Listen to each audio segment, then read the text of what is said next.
Now that the system is started, we can slap an USB drive on it and start installing stuff from it, like drivers and some software. Just we have to wait for it. Maybe even some games if we can find some which work on this one.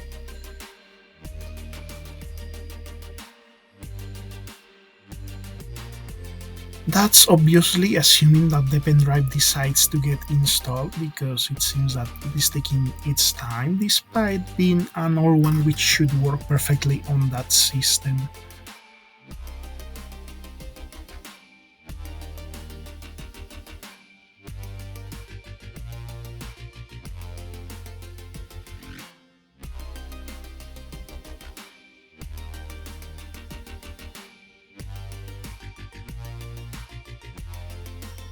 Yeah, it seems that the SD card is doing one of its weird stuff and the computer is sort of getting temporarily stuck.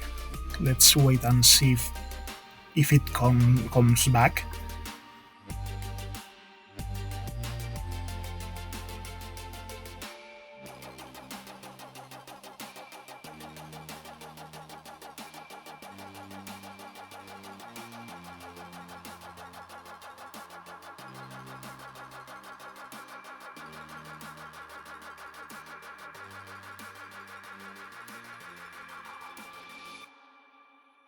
And here it is, almost 2 minutes to get the pen drive working.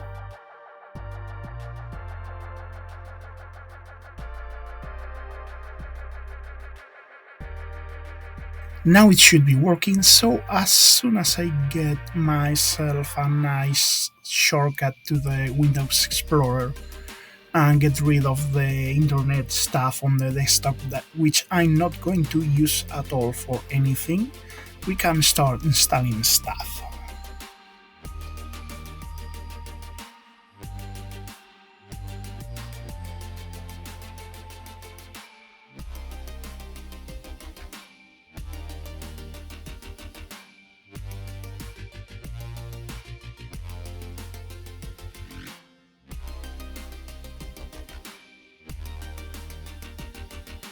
Yeah, sorry for this. I have quite a few quirks when using Windows. It has been a lot of years, so bear with me while I configure this to my liking.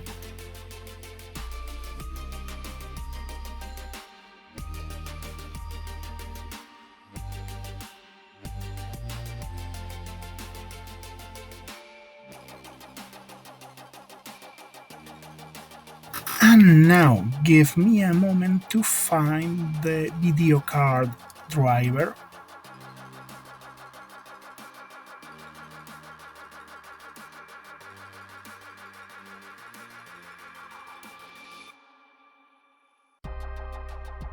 I don't remember which file was, so let me a moment to check it on my other computer.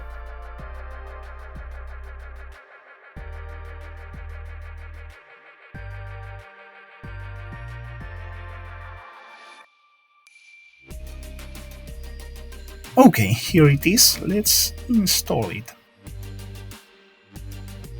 Well, first we have to unzip it, so let's do that.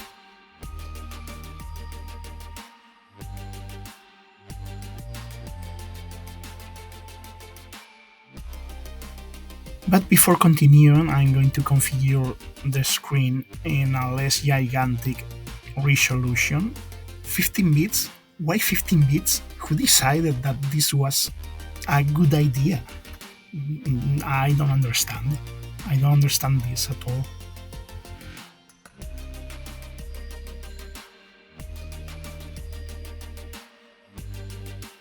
Okay, much better.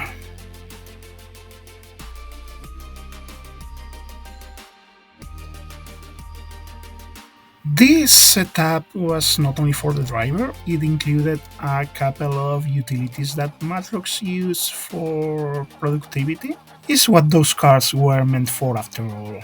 Yes, I know the driver isn't signed. Install it anyways.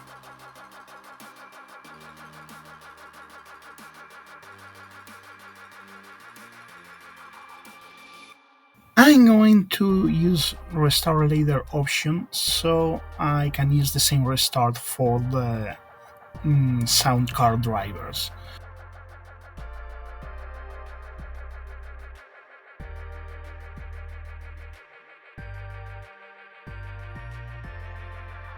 Yeah, that one is going to likely take a while to uncompress and install.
The Matrox register prompt, yeah, clearly I'm going to register and note the sarcasm in case it is not evident.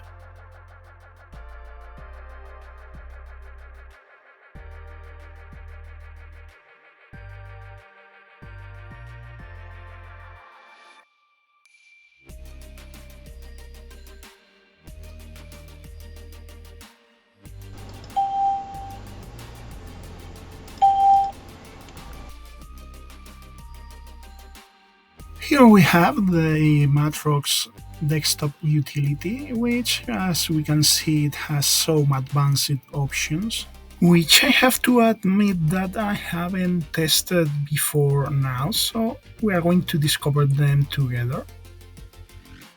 This is interesting. This seems to be some kind of desktop guide for the icons, like the one which would appear later on Windows XP.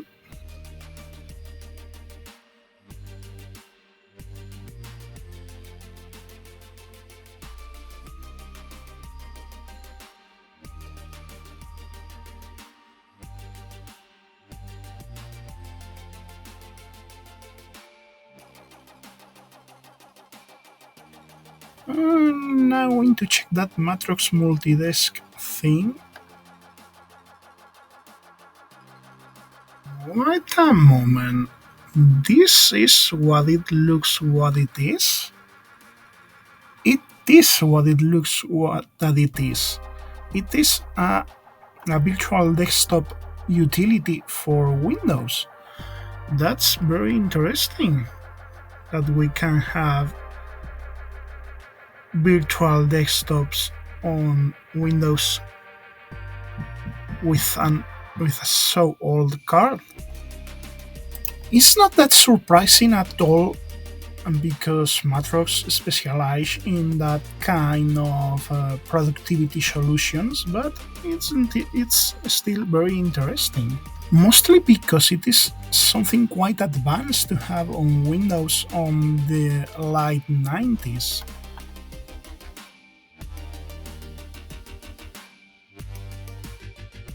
It seems that the utility also provides a shortcut for the screen configuration, which, well, it can be useful in a productivity environment.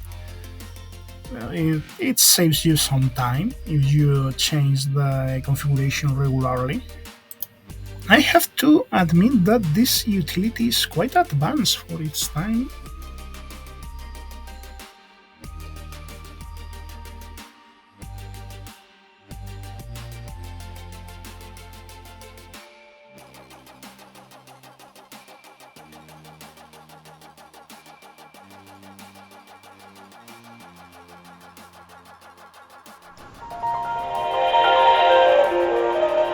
Okay, it seems that this requires another restart to install properly, but I'm going to install the patch for the sound driver, which it was provided also by Creative, so if there was a patch, probably it is needed for something.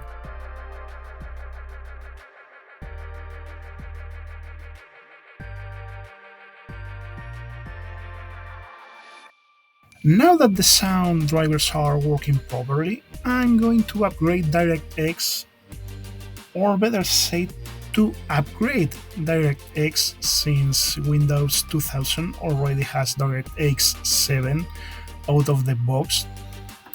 I always recommend to install the highest version of DirectX that the system supports, even if it is not going to be used for games, because on those old computers, especially on Windows 95 and to a lesser degree on Windows 98, DirectX usually has upgraded device controllers which can improve the performance of the computer not only in games.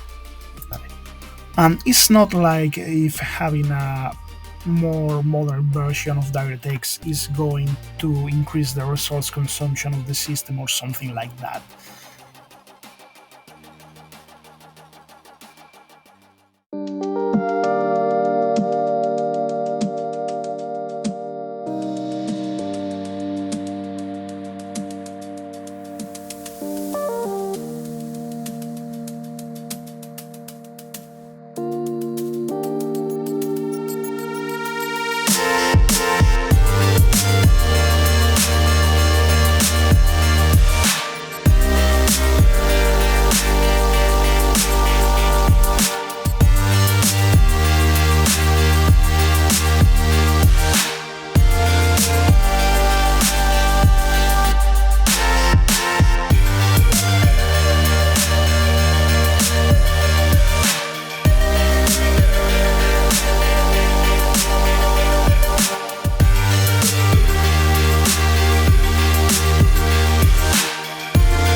Well, now that it finally has restarted. It took quite a while.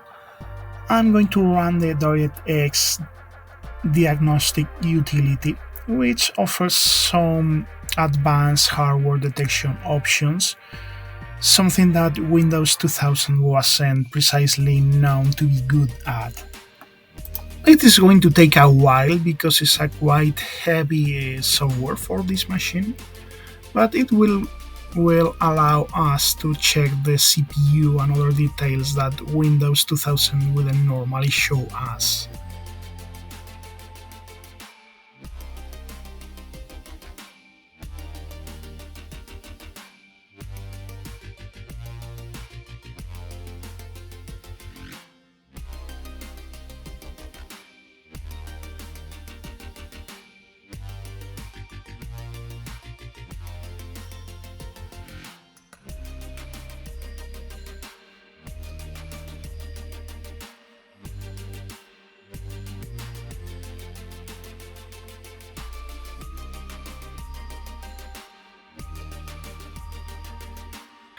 Here we can see the CPU running at 233 MHz, 128 megabytes of RAM, and we can see all the details of the video card and of the sound card, which means that we have done properly everything we needed with the drivers.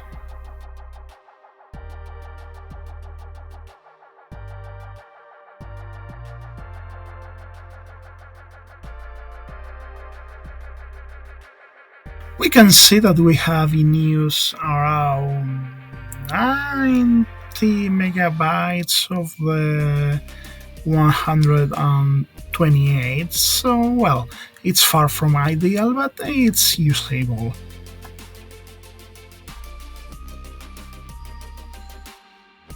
Now it's time to start installing stuff. If the computer wants, because it seems that the SD card is giving some trouble. Let's see if I won't need to restart this with a normal hard drive. For starters, I always like to have in all my machines a basic Office suite at the very least, in case I need to do some actual work on them.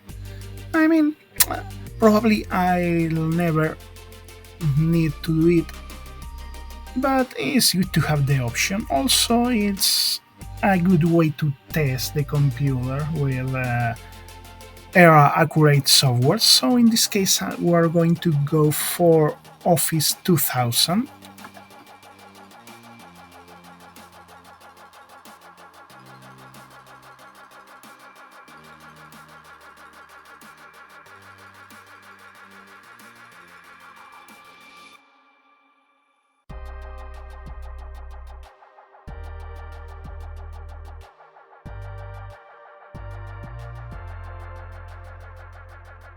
I'm going to pretty much only install Word, Excel, and PowerPoint, which is the most commonly used.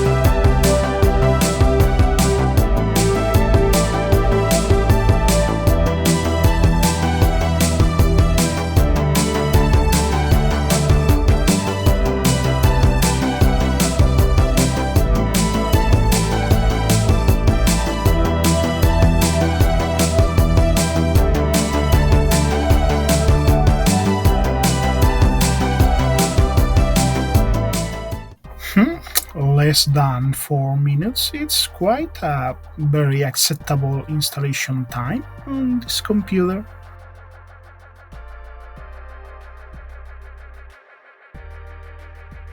Mm, There we have them. I'm going to get a couple of shortcuts for excellent work.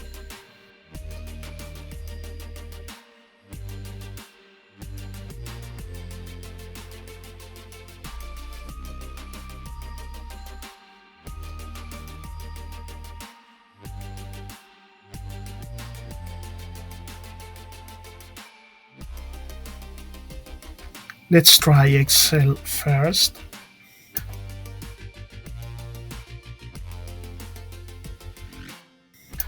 It takes a tiny bit to open, but I'm not sure if that's because of the computer itself or because the SD card.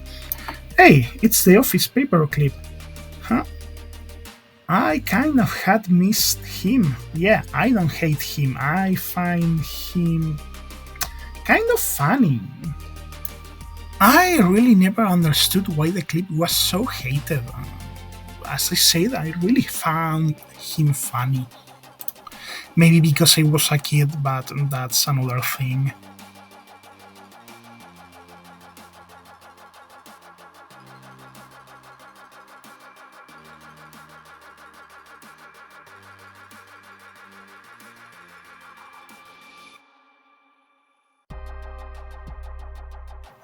Let's try Word now, and here is my friend the paperclip again.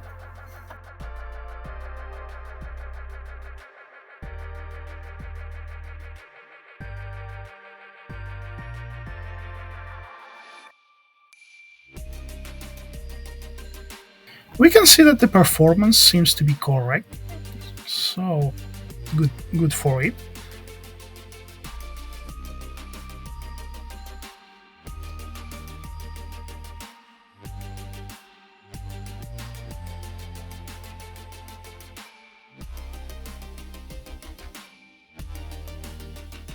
And here's again the clip asking me if I want to save. No, I don't want to save. You know, call me crazy, but I think that the clip is funnier than an impersonal prompt asking me if I want to save. Now I'm going to install Windows Media Player 9.